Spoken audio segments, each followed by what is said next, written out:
அஸ்ஸலாமு அலைக்கும், வணக்கம் எல்லாருக்கும். இப்போ ஒரு புது டிசைனர் ஃபேப்ரிக்ல கஸ்டமரோட அவுட்கம்மை பார்க்க போறோம். கஸ்டமர் டீட்டெயிலிங்லாம் நிறையவே கொடுத்துருந்தாங்க. ஸோ எதுவும் மிஸ் ஆகக்கூடாதுன்னு ஒவ்வொன்றையும் நான் நோட்ல மென்ஷன் பண்ணியிருந்தேன். இப்போ உங்களுக்கு சொல்றேன். அதை பேக்ல நெக் இப்படி இருக்கணும், ஃப்ரண்ட் நெக் இப்படி இருக்கணும், ஸ்லீவ்க்கு கீழே கேப்சூல் இருக்கணும், மொத்தத்தில் அது பார்க்கறதுக்கு வெட்டிங் கவுனா இருக்கணும்.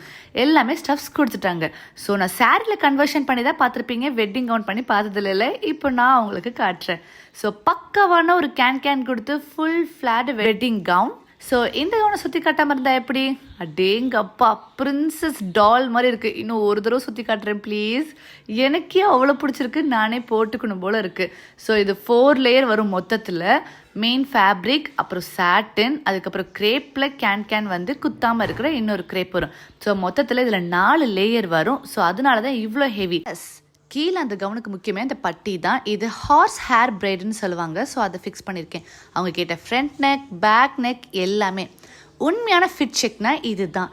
கஸ்டமருக்கு நம்ம அனுப்புனதுக்கப்புறம் அவங்க போட்டுட்டு ஃபிட்டு பக்காவாக இருக்குன்னு சொல்லிட்டு ட்ரெஸ்ஸை கையோட போட்டு நமக்கு அனுப்புகிறாங்க பாருங்களேன், அது தாங்க ஃபிட் செக். ஸோ உங்களுக்கும் இதே மாதிரி வெட்டிங் கவுனோ இல்லை லெஹெங்காவோ, பிரைட்ஸ்மெய்டோ இல்லை பர்த்டே பார்ட்டிக்கு எதுக்குனாலும் என்னை காண்டாக்ட் பண்ணுங்கள். Thank you so much.